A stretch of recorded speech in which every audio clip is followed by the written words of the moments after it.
नमस्कार। सुसाइड को लेकर, आत्महत्या को लेकर doctors, psychiatrist, mental health professionals, society, family members सब लोग बड़े चिंतित रहते हैं और उसके बारे में अक्सर सोचते हैं कि लोग सुसाइड क्यों करते हैं। सुसाइड के ऐसे क्या कारण होते हैं जिस वजह से कि कुछ लोग जो हैं उनमें ज़्यादा रिस्क रहता है सुसाइड करने का। क्या ऐसा किया जा सकता है कि कुछ लोगों में सुसाइड के रिस्क जो हैं वो पहले से आइडेंटिफाई किए जा सकें? क्या सुसाइड को वक्त रहते बचाया जा सकता है? सुसाइड के कारणों को जानने में शोधकर्ता हमेशा से लगे रहे हैं और उन्होंने बहुत सारे ऐसे शोध किए हैं। सैकड़ों सैकड़ों रिसर्च हो चुकी हैं सुसाइड के ऊपर, जिसमें कि देखा जाता है कि लोग क्यों करते हैं, उसके रिस्क और प्रिडिक्टिव फैक्टर्स को आइडेंटिफाई करने के लिए अक्सर शोधकर्ता जो हैं वो अलग अलग मॉडल्स और थ्योरीज का यूज करते हैं, जिससे कि देखा जा सके कि लोग सुसाइड किस वजह से करते हैं। आमतौर पे ये समझा जाता है, माना जाता है कि जिन लोगों में सुसाइड के रिस्क ज़्यादा होते हैं उनमें किसी ना किसी तरह का मेंटल डिसऑर्डर होता है। मतलब कि मेंटल डिसऑर्डर होने से लोगों में सुसाइड का रिस्क बढ़ जाता है। और अक्सर ऐसा भी देखा जाता है कि जो लोग सुसाइड करते हैं, अगर उनके हम पास्ट हिस्ट्री में जाके देखें तो उनमें से ज़्यादातर लोग जो हैं उनमें कभी ना कोई मेंटल डिसऑर्डर रहा होगा, या शायद मेंटल डिसऑर्डर के रहते हुए ही उन्होंने सुसाइड अटेम्प्ट किया हो और वो सक्सेसफुल सुसाइड हो गया हो, मतलब कि वो सुसाइड कंप्लीटर्स बन जाते हो। तो ऐसे में सुसाइड के कॉजेज को समझने के लिए या उसके जो भी कंट्रीब्यूटिंग फैक्टर्स हैं उन्हें समझने के लिए साइकोलॉजिस्ट जो हैं वो साइकोलॉजिकल ऑटोप्सी परफॉर्म करते हैं। ये ऐसे ही होता है जैसे कि पोस्टमार्टम में फिजिकल ऑटोप्सी की जाती है, जिसमें कि डेड बॉडी को एनालाइज किया जाता है कि वो किन कारणों से मौत हुई होगी उसकी, क्या उसकी बॉडी में ऐसे साइंस आइडेंटिफाई किए जा सकते हैं जिससे कि प्रोबेबल या पॉसिबल कॉज जो है वो आइडेंटिफाई किया जा सके। तो इसी तरह से जो साइकोलॉजिकल ऑटोप्सी होती है उसके अंदर जो सुसाइड होता है उसके पीछे के कुछ फैक्टर्स को आइडेंटिफाई करने की कोशिश की जाती है। मतलब कि क्या ऐसा देखा जा सकता है, क्या आइडेंटिफाई किया जा सकता है कि सुसाइड से पहले ये व्यक्ति जो था ये किन हालातों से गुजर रहा था, क्या इसकी मेंटल कंडीशन थी, क्या इसकी लाइफ में क्या चल रहा था ऐसा, इसकी जॉब में, बिजनेस में, फैमिली में, या आसपास के जो दोस्त हैं, या किसी भी तरह से ऐसे कोई तरीके हों जिससे कि हम पता कर पाए कि इसकी लाइफ में क्या चल रहा था जिस वजह से इसने सुसाइड किया। मेंटल स्टेट कैसा था, मेडिकल हिस्ट्री क्या थी, क्या पीछे से कोई साइकेट्रिक डिसऑर्डर्स की कोई हिस्ट्री रही है, क्या इसने कुछ खाया था, क्या उसका मेंटल स्टेट ऐसा था कि उसने कई बार सुसाइड अटेम्प्ट किया था, एक्सीडेंटली सुसाइड हुआ या किसी वजह से उसने सोचा समझा सुसाइड किया। तो ऐसे सारे कारणों को जानने के लिए जो कि मौत से जस्ट प्रिसीड किए हैं, थोड़ा समय पहले रहे हैं, या लंबे पास्ट में जाकर भी अगर हम देख पाए कि कोई तरीके पता चल पाए जिससे कि हम आइडेंटिफाई करें कि लोग क्यों सुसाइड करते हैं, तो इस पूरे मेथोडोलॉजी को परफॉर्म करना, ये पूरा प्रोसीजर परफॉर्म करना, इसे साइकोलॉजिकल ऑटोप्सी कहा जाता है। तो इस वीडियो में मैं एक ऐसे ही शोध के बारे में आपसे चर्चा करूंगा जिसमें कि कई सारी साइकोलॉजिकल ऑटोप्सी जो स्टडीज हुई थी सुसाइड को लेकर, उनका एक निचोड़ पब्लिश हुआ। यह स्टडी 2004 में पब्लिश हुई थी और इसमें 3275 सुसाइड के केसेस को एनालाइज किया गया था। कुल मिला के 3275 सुसाइड पेशेंट्स के ऊपर जो ऑटोप्सीज परफॉर्म की गई थी उनका निचोड़ था इस स्टडी में। और ये जो स्टडी थी ये स्पेसिफिकली यह देखने के लिए की गई थी कि जिन लोगों ने सुसाइड किया है, ये जो 3275 लोग हैं, इनके मरने से पहले साइकेट्रिक डायग्नोसिस क्या थे, ये किस साइकेट्रिक डायग्नोसिस मतलब किस मेंटल इलनेस, मानसिक बीमारी की वजह से इन्होंने सुसाइड किया होगा। तो उनकी साइकेट्रिक डिसऑर्डर को आइडेंटिफाई करने के लिए ये ऑटोप्सी स्टडीज की गई। हालांकि इसमें इंडिविजुअल पेशेंट को आइडेंटिफाई नहीं करना था कि वो किस वजह से मरा, पर मोटे तौर पे एनालाइज करना चाहते थे रिसर्चर कि किन मेंटल इलनेसेस की वजह से ज्यादा रिस्क रहता है लोगों में सुसाइड करने का। साथ ही साथ उन्होंने लोगों के जेंडर को, लोगों की एज को और साथ ही साथ उनकी ज्योग्राफिकल डिस्ट्रीब्यूशन को भी देखा कि किस जगह के लोग ज्यादा सुसाइड करते हैं, किस जेंडर के लोग ज्यादा सुसाइड करते हैं, किस उम्र में लोग ज्यादा सुसाइड करते हैं, आदमी और औरतों में ज्यादा चांस किसके हैं, किस डिसऑर्डर की वजह से सुसाइड करने के रिस्क बढ़ जाते हैं। ये सारी चीजों को देखने के लिए इन्होंने एक मेटा एनालिसिस परफॉर्म किया जिसमें 3275 लोगों के ऊपर ये ऑटोप्सीज परफॉर्म की गई थी और उन ऑटोप्सीज का निचोड़ इन्होंने अंडरस्टैंड करने की, एनालाइज करने की कोशिश की। तो इस वीडियो में जो जानकारी आपको मिलेगी, समझ लो आपकी शायद सुसाइड के बारे में जो सबसे सटीक कारण है वो शायद इन रिसर्चेस में जो आइडेंटिफाई हुए हैं, मैं उन्हीं के बारे में आपको बताऊंगा। उन्हीं साइकेट्रिक डायग्नोसिस में सबसे ज्यादा चांसेस होते हैं कि लोग सुसाइड कमिट कर सकते हैं। तो ये जो स्टडी थी ये कनाडा के कुछ रिसर्चर्स ने की थी जो कि साइकेट्री डिपार्टमेंट में काम करते थे मैकगिल यूनिवर्सिटी के। आप अपनी स्क्रीन पर देख सकते हैं इस स्टडी की। पहले मैं आपसे थोड़ा ब्रीफ में मेथोडोलॉजी डिस्कस करूंगा कि इन रिसर्चर्स ने, शोधकर्ताओं ने किस तरीके से इन 3275 लोगों के बारे में जो निचोड़ निकाला वो किस टाइप की रिसर्चेस से और कैसे निकाला। तो national library of medicine NLM के डेटाबेस में से, जो कि पबमेड वेबसाइट पर अवेलेबल है, उस पे से इन्होंने बड़ी सारी जो रिसर्च थी दिसंबर 2002 तक, उनको इन्होंने आइडेंटिफाई किया, मतलब उनको पहले उधर से निकाला। इन्होंने कई सारे अलग अलग कीवर्ड्स को यूज करके 2004 में पबमेड के डेटाबेस पे बड़ी सारी रिसर्चेस आइडेंटिफाई की जो इन्हें लगता था कि साइकोलॉजिकल ऑटोप्सी स्टडीज हैं, सुसाइड के पेशेंट्स पे की गई हैं, और उनको इन्होंने इंक्लूड किया जो सभी इंग्लिश लैंग्वेज में थी।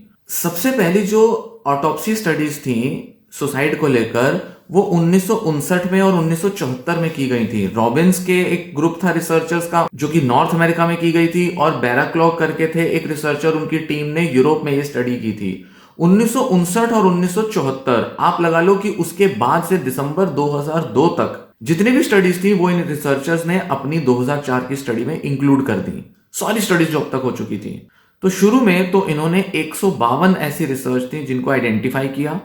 फिर उन्होंने एक एक करके सारे रिसर्च को देखा जो कि अपनी शोध में, मतलब अपने मेटा एनालिसिस में जिसको इंक्लूड कर सकते थे, और पूरा रिफाइनमेंट के बाद उन्होंने फाइनली 27 ऐसे शोध थे जिनको आइडेंटिफाई किया, और उन्होंने कहा कि इन 27 शोधों के आधार पे हम देखेंगे कि ये जो लोग हैं, इनमें जितने भी पार्टिसिपेंट होते हैं, उनके जो भी फाइंडिंग्स निकली हैं उन रिसर्चेज में, ऑटोप्सी स्टडीज में, उनका हम निचोड़ निकालेंगे। तो 152 का नहीं, इन्होंने 27 स्टडीज का जो है पूरा निचोड़ निकाला।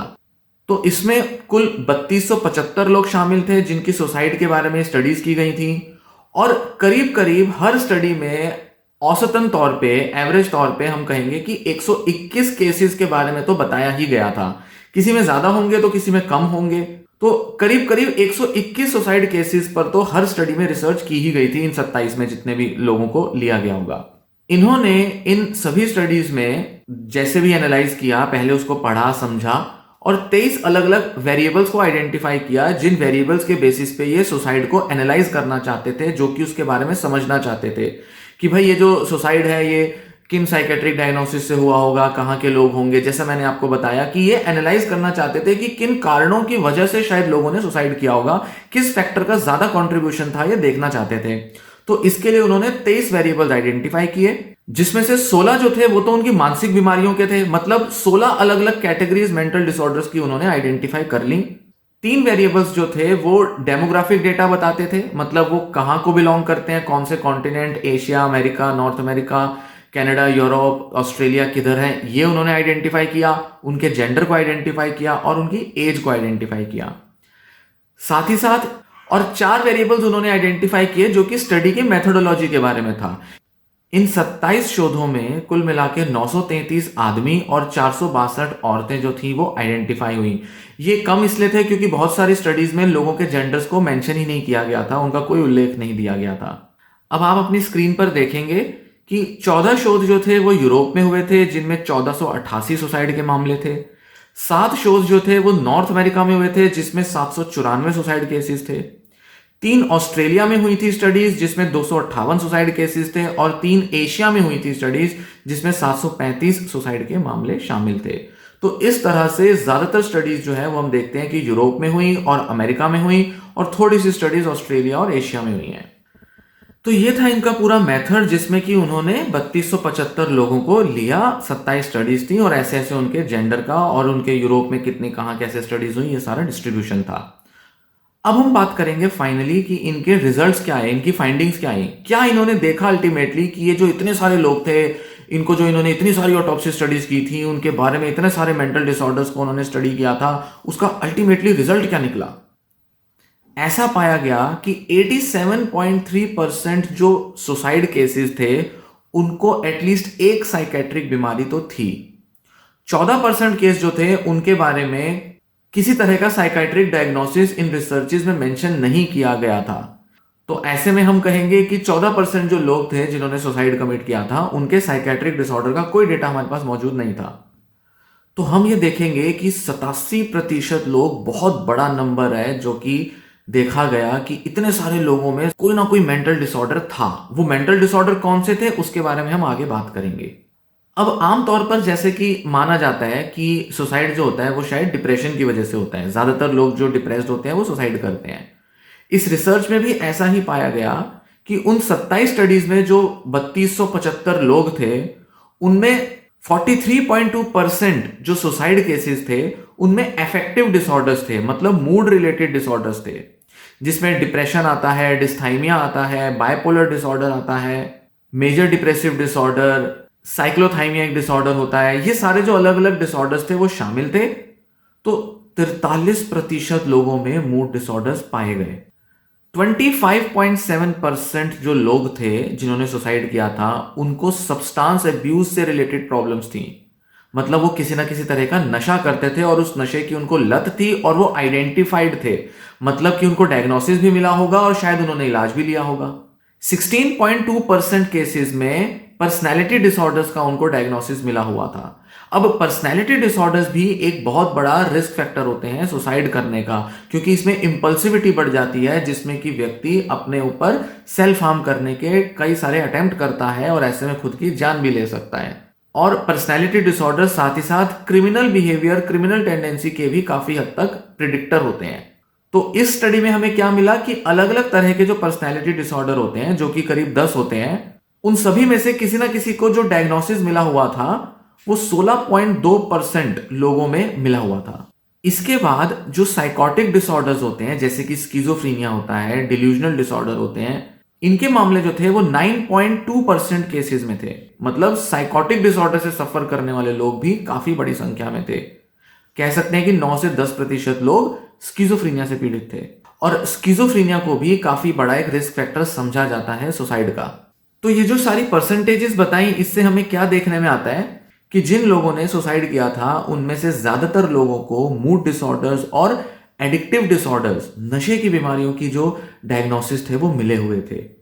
करीब 69% लोग, मतलब 69% लोग जो थे अराउंड इतने, वो मूड डिसऑर्डर या एडिक्शन के किसी डिसऑर्डर से पीड़ित थे। तो इन केसेस की वजह से, इन डिसऑर्डर्स की वजह से सुसाइड का रिस्क कई गुना बढ़ जाता है। और ये हम आगे देखेंगे जब हम जेंडर एनालिसिस करेंगे, जब मैं जेंडर के डिफरेंस के बारे में आपको बताऊंगा कि कैसे ये जो दोनों बीमारियां हैं, मूड डिसऑर्डर्स और एडिक्शन डिसऑर्डर्स, ये किस तरह से बहुत बड़ा रिस्क पोज करती हैं सुसाइड के लिए।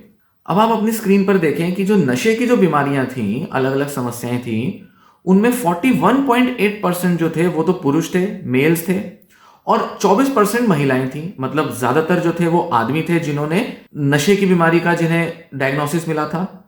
डिप्रेशन जैसी जो बीमारियां थी, bipolar, depressive disorder, major depressive disorder, ये सब जो थी, इनमें 59.4% महिलाएं थी और 47.4% मेल्स थे। तो ये जो है ये महिलाओं में ज्यादा है और नशे की समस्याएं जो है वो पुरुषों में ज्यादा मिली। यहां आप एक चीज देखेंगे कि औरतों में एडिक्शन के केस इसमें ज्यादा इसलिए मिले क्योंकि ज्यादातर डेटा जो है वो वेस्टर्न नेशंस का है, यूरोप और अमेरिका का डेटा है। तो इस वजह से वहां पर जो ज्यादातर महिलाएं हैं वो ड्रिंक करती हैं, इस वजह से यहां पर जो एडिक्शन के केस हैं फीमेल्स में भी वो काफी ज्यादा मिले हैं। जबकि अगर हम इंडिया का या ईस्टर्न कंट्रीज का डेटा लेंगे तो वहां इतना नहीं मिलेगा हमें। और खासकर ये जो स्टडी है 2004 की है, तो उस समय अगर हम कहें तो फीमेल्स में ड्रिंकिंग का जो प्रिवेलेंस था वो काफी कम होता था, जबकि आज करीब 18 साल बाद 2022 में हम कह सकते हैं कि फीमेल्स में भी काफी बड़ी प्रिवेलेंस है ड्रिंकिंग की। तो अब हम क्या देखते हैं कि महिलाओं में जो मूड डिसऑर्डर्स था वो एक बड़ा रिस्क फैक्टर था सुसाइड का। तो अब इन रिसर्चर्स ने क्या किया कि ये जो सारी जो साइकोलॉजिकल डिसऑर्डर्स हैं जो इन्होंने आइडेंटिफाई की मेल्स और फीमेल्स में, इन्होंने ऑड्स रेशियो एनालिसिस किया जो कि बताता है कि किस बीमारी की वजह से सुसाइड का रिस्क ज्यादा होगा। ये इन्होंने आइडेंटिफाई किया। इसका एक नंबर होता है, संख्या होती है जो आइडेंटिफाई की जाती है, जिसके बेसिस पे जो एनालिस्ट होता है, रिसर्चर होता है, वो बता सकता है कि किस फैक्टर की वजह से रिस्क जो है वो बढ़ जाता है। तो रिसर्चर्स ने क्या देखा कि पुरुषों में, मेल्स में सुसाइड का रिस्क 3 टाइप की बीमारियों की वजह से बढ़ जाता है। सबसे पहले नशे की बीमारियां, मतलब substance abuse disorders, personality disorders और चाइल्डहुड डिसऑर्डर्स, मतलब बचपन में जैसे एडीएचडी की प्रॉब्लम रही हो, लर्निंग डिसऑर्डर्स रहे हो। ऑपोजिशनल डिफाइंड डिसऑर्डर होता है, मतलब जिसमें बच्चा दूसरों की बात मानने से मना करता है और जो दूसरे उनको इंस्ट्रक्शंस दें उसका बिल्कुल उल्टा करता है। तो बचपन में जो ये समस्याएं रही होंगी, बड़ी उम्र में जो समस्याएं आई होंगी पर्सनैलिटी की या नशे की, उनकी वजह से महिलाओं के मुकाबले सुसाइड का रिस्क मेल्स में ज्यादा था। मतलब फीमेल्स में भी अगर ये प्रॉब्लम्स रही होंगी, बट उनकी वजह से सुसाइड का रिस्क कम था, जबकि मेल्स में जो ये डिसऑर्डर्स रहे थे इनकी वजह से सुसाइड का रिस्क ज्यादा था। और जैसे कि आप स्क्रीन पर देखेंगे कि फीमेल्स में मूड डिसऑर्डर्स की वजह से, अफेक्टिव डिसऑर्डर्स, उनकी वजह से सुसाइड का रिस्क ज्यादा था मेल्स के मुकाबले। तो इस तरह से हम देखेंगे कि मेल्स और फीमेल्स में अलग अलग बीमारियों के कारण लोग सुसाइड करते हैं, और ये बहुत इंपॉर्टेंट फाइंडिंग है जो इस रिसर्च ने बताई। इसी के साथ जिन लोगों ने सुसाइड किया था, रिसर्चर्स ने ऐसा पाया कि उन्हें औसतन रूप से 2 से ज्यादा बीमारियों के डायग्नोसिस मिले थे। हालांकि अगर एक बीमारी भी है तो भी रिस्क काफी ज्यादा रहता है, पर कई सारे लोग जिनमें कि एटलीस्ट 2 बीमारियां थी, उनमें नशे की बीमारी और डिप्रेशन ज्यादा बड़ा रिस्क जो था वो रखती थी, जिससे कि लोग सुसाइड करते हैं। मतलब आदमी हो या औरत हो, अगर नशे की बीमारी होगी और डिप्रेशन होगा तो सुसाइड का रिस्क बढ़ेगा। आदमियों में नशे की बीमारियों की वजह से और औरतों में मूड डिसऑर्डर्स की वजह से सुसाइड का रिस्क बढ़ेगा। साथ ही साथ जिन लोगों में गुस्से की समस्याएं भी हैं, नशे की बीमारी और इनके अलावा, उनमें भी सुसाइड का रिस्क जो है वो कई गुना बढ़ जाता है। जब शोधकर्ताओं ने लोगों की ज्योग्राफिकल डिस्ट्रीब्यूशन के हिसाब से एनालाइज किया, तो ऐसा पाया कि अमेरिका में जो सुसाइड हुए थे उनमें जो महिलाएं थीं वो बाकी किसी भी दूसरे देश के मुकाबले, उनकी जो उम्र थी वो कम थी। मतलब वो कम उम्र में किसी ना किसी मानसिक बीमारी की वजह से सुसाइड कमिट कर लेती थी। यहां एवरेज एज की बात हो रही है। जबकि ऑस्ट्रेलिया में जो मेल्स और फीमेल्स थे उनमें आपस में तो कोई डिफरेंस नहीं था, पर ये सारे जिनकी एवरेज एज थी वो बाकी जो कॉन्टिनेंट्स हैं, अमेरिका, यूरोप और एशिया, उनके मुकाबले इनकी जो एवरेज एज थी वो ज्यादा थी, पुरुषों महिलाओं दोनों की। मतलब अगर हम ऑस्ट्रेलिया के आदमियों को कंपेयर करें बाकी देशों के आदमियों से, तो इनकी जो उम्र थी ऑस्ट्रेलिया वालों की वो ज्यादा थी एवरेज एज, और औरतों की भी एवरेज एज बाकी जगहों पर सुसाइड करने वाली औरतों के मुकाबले ज्यादा थी। एशिया के लोगों में बहुत ज्यादा एज और जेंडर के आंकड़े जो थे वो मौजूद नहीं थे, इसलिए जो रिसर्चर थे बहुत सटीक तौर पे नहीं बता पाए कि मेल्स में, फीमेल्स में, कम उम्र के, बड़ी उम्र के, किन लोगों में ज्यादा रिस्क था सुसाइड करने का। तो अमेरिका और ऑस्ट्रेलिया का जो डेटा है वो ज्यादा अच्छे से अवेलेबल था, जिसके बेसिस पे रिसर्चर्स बता पाए कि अमेरिका में यंग लड़कियां और ऑस्ट्रेलिया में बड़ी उम्र के आदमी औरत सुसाइड कमिट करते हैं। तो फाइनली हम इस स्टडी को कंक्लूड करेंगे, इस वीडियो को भी कंक्लूड करेंगे, और हम देखेंगे कि कैसे जो रिसर्चर्स थे इन्होंने जो आइडेंटिफाई किया कि भाई सुसाइड का जो रिस्क है वो किन साइकेट्रिक डायग्नोसिस की वजह से, डिसऑर्डर्स की वजह से बढ़ जाता है। तो हमने क्या देखा कि ज़्यादातर लोग जो पहले, मतलब 87% लोग थे, उनमें कोई ना कोई साइकेट्रिक डिसऑर्डर तो था ही। फिर आदमियों में और औरतों में जो रिस्क थे वो अलग अलग बीमारियों की वजह से थे। आदमियों में सब्सटेंस अब्यूज, मतलब अल्कोहल एडिक्शन, ड्रग एडिक्शन, इनकी वजह से सुसाइड का रिस्क बढ़ जाता है। पर्सनैलिटी डिसऑर्डर्स और चाइल्डहुड डिसऑर्डर्स की वजह से भी आदमी लोग ज्यादा प्रभावित होते हैं, जिसकी वजह से वो सुसाइड कमिट करते हैं। जबकि औरतों में मूड डिसऑर्डर्स एक बड़ा कारण है सुसाइड कमिट करने के। स्किज़ोफ्रीनिया और साइकोटिक डिसऑर्डर्स सबसे बड़ा रिस्क पोज करते हैं। मतलब अगर किसी को स्किज़ोफ्रीनिया है या कोई भी साइकोटिक डिसऑर्डर है तो चांसेस बहुत बढ़ जाते हैं कि वो लोग सुसाइड कमिट करेंगे। उसके बाद डिप्रेशन की वजह से लोग सुसाइड कमिट करेंगे, और तीसरे नंबर पर एडिक्शन की वजह से लोग, आमतौर पर अगर हम पूरा ओवरऑल 3275 लोगों का ग्रुप देखें तो उसमें इस तरह से हम देखेंगे कि पहले स्किज़ोफ्रीनिया का रिस्क ज्यादा है, फिर डिप्रेशन का रिस्क ज्यादा है, और फिर उसके बाद एडिक्शन का रिस्क ज्यादा है। बट अगर एक से ज्यादा डायग्नोसिस प्रेजेंट है, मतलब डिप्रेशन है और साथ साथ अगर अल्कोहल अब्यूज या कोई और ड्रग अब्यूज का अगर मामला है, तो भी रिस्क जो है वो कई गुना बढ़ जाता है। और ये दोनों टाइप के लोगों में देखा जाता है, मेल्स, फीमेल्स, छोटे बड़े, हर तरह के लोगों में। इस स्टडी की काफी सारी लिमिटेशंस रही हैं। जैसे हम देख सकते हैं कि सबसे बड़ी लिमिटेशन तो यही है कि ज्यादातर स्टडीज जो है वो नॉर्थ अमेरिका और यूरोप की हैं। भाई इंडिया और काफी सारे ईस्टर्न नेशंस तो इसमें इंक्लूडेड ही नहीं है, क्योंकि हमारे यहाँ स्टडीज ज्यादा की नहीं जाती हैं, इसलिए हमें बाहर के देशों के डेटा के हिसाब से समझना पड़ता है, देखना पड़ता है कि भाई सुसाइड के किन बीमारियों की वजह से ज्यादा रिस्क होते हैं। तो ये वीडियो अब मैं यहीं खत्म करता हूँ। आपको वीडियो पसंद आई हो, वीडियो को लाइक करें। ये जानकारी अगर आपको यूजफुल लगे तो इस जानकारी को दूसरों से भी शेयर करें, और साथ ही साथ चैनल भी सब्सक्राइब करें अगर आपने चैनल सब्सक्राइब नहीं किया है तो। धन्यवाद।